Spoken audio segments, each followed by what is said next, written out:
नमस्कार विद्यार्थी मित्रांनो, मी ज्योती काटवे तुम्हा सर्वांचं अगदी मनापासून स्वागत करते आपल्या YouTube चॅनलवर। मागील व्हिडिओमध्ये मी तुम्हाला सरावाचे काही क्वेश्चन्स दिलेले होते, जे आपण आतापर्यंत जे पण पॉझिटिव्ह कंपोनेंट शिकलो त्याचे पूर्ण मागच्या 2 व्हिडिओजमध्ये आपण सराव केला होता। आज मी तुम्हाला तेच सराव पुन्हा करवणार आहे, पण ते फिंगर्सवर कशा प्रकारे केले जातं, कारण आपल्याला आन्सर्स जे होते ते 2 डिजिटचे आन्सर्स येत होते। तर फिंगरवर आधीच्या व्हिडिओमध्ये व्हिज्युअलायझेशन मध्ये मी फक्त एका हाताचा यूज करून तर तुम्हाला व्हिज्युअलायझेशन शिकवलं होतं। आता आपल्याला जेव्हा पण 2 डिजिट्स नंबर येतात आन्सर मध्ये, तेव्हा आपल्याला आपल्या लेफ्ट हँडचा पण यूज करावा लागतो। ओके, जसं मी फॉर्म्युला मध्ये शिकवलं होतं ऍड 10 लेस 2, कोणताही फॉर्म्युला, ऍड 8 चा फॉर्म्युला असेल, ऍड 9 चा असेल, तर त्यासाठी आपल्याला लेफ्ट हँडचा यूज करावा लागतो। तर आज काही क्वेश्चन्सच्या थ्रू मी तुम्हाला दोन्ही हातांचा यूज करून कशा प्रकारे व्हिज्युअलाइज करायचंय बीट्स हे शिकवणार आहे। ओके, तत्पूर्वी तुम्ही जर चॅनलवर नवीन असाल तर प्लीज चॅनलला सबस्क्राइब करा, बेल आयकॉन प्रेस करायला विसरू नका। त्याचबरोबर आजचा व्हिडिओ आवडला तर नक्की लाईक आणि शेअर करा। चला तर मग आपण स्टार्ट करूया आजचा व्हिडिओ। फर्स्ट क्वेश्चन मी इथे दिलाय 3 + 7 + 8 - 2 and 9। आता मी विथ टूल तुम्हाला फिंगर्सवर पण समजावणार आहे कशा प्रकारे करायचे। फर्स्ट आहे 3, तर इथे हे 3, तर फिंगर्सवर जेव्हा पण युनिट्स असतील, युनिट 1 to 9 नंबर जेव्हा पण असतील तेव्हा आपल्याला फक्त राईट हँडचा वापर करायचा आहे। राईट हँडवर 1 2 3।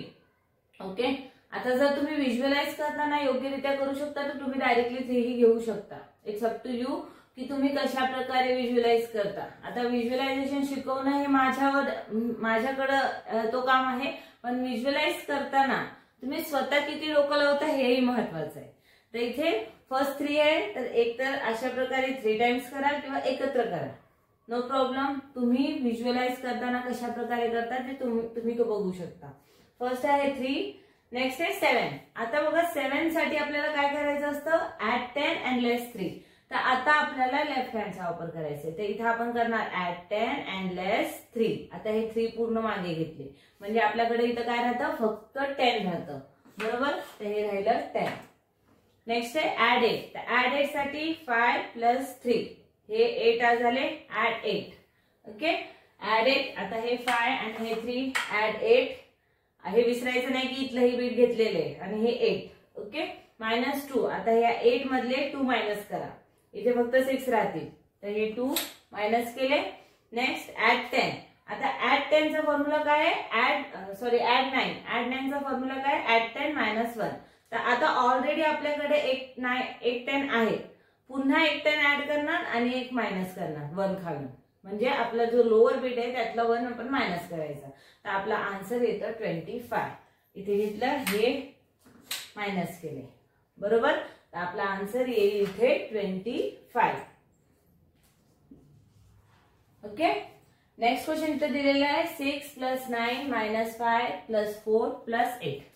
आता लास्ट टाइम मी तुम्हाला सांगितलं होतं एक पेन्सिल वगैरे हातात धरून ठेवायची जेणेकरून इझिली करता येतं। तर तुम्ही दोन्ही हातांमध्ये जर पेन्सिल घ्यायची असेल तर घेऊ शकता किंवा एकाही हातात घेऊ शकता।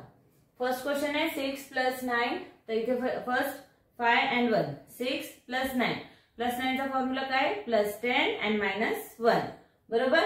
-5, आता ऑलरेडी आपल्याकडे 5 होते ते आपण मायनस करणार।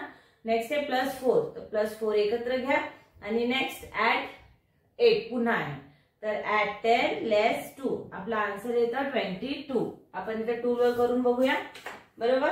इथे फर्स्ट आहे 6 + 9, +9 चा फॉर्म्युला आहे +10 - 1। आता पुन्हा -5 + 4, तर हे +4 and +8 चा फॉर्म्युला आहे +10 - 2। तर आपला आन्सर येतं 22। ओके, नेक्स्ट क्वेश्चन आहे 2 + 8 + 4 + 5 + 7। तर फर्स्ट 2 + 8, तर +8 चा फॉर्म्युला आहे +10 - 2।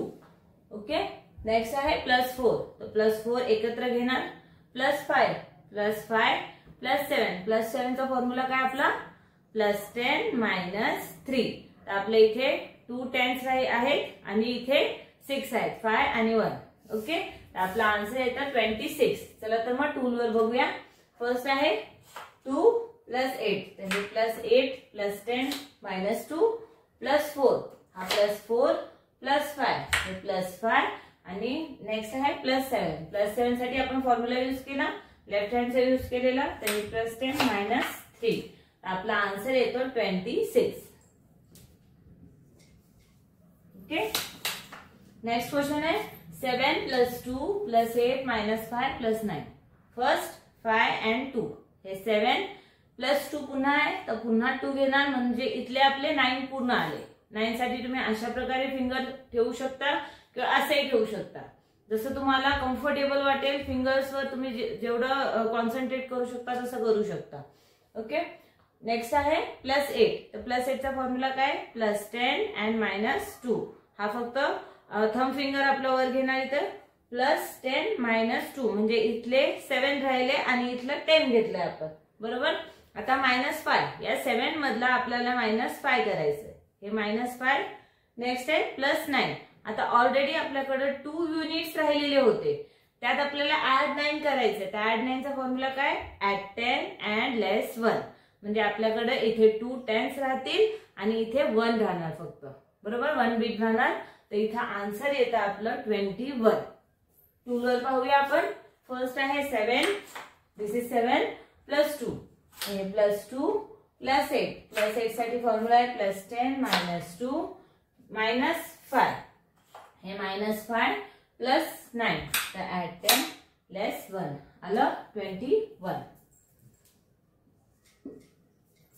नेक्स्ट क्वेश्चन आहे 6 + 9 - 5 + 4 + 8. तर हे फर्स्ट 6, हे 5 and 1, 6 + 9. +9 साठी लेफ्ट हँडचा यूज करणार, ऍड 10 less 1, इथे राहिले आपले 15, बरोबर. आता आपल्याला मायनस करायचंय 5, तर हे -5 हे पण गेले, म्हणजे आपल्याकडे युनिट प्लेसवर काहीच नाही राहिलं, आपल्याकडे फक्त एक 10 राहिलंय. नेक्स्ट आहे +4, ऑलरेडी युनिट्स आपल्याकडे अवेलेबल आहेत, तर डायरेक्टली +4 करणार आपण. नेक्स्ट आहे +8. +8चा फॉर्म्युला काय, +10 - 2, आन्सर येतं 22. टूलवर पाहूया आपण बरोबर आहात का नाही.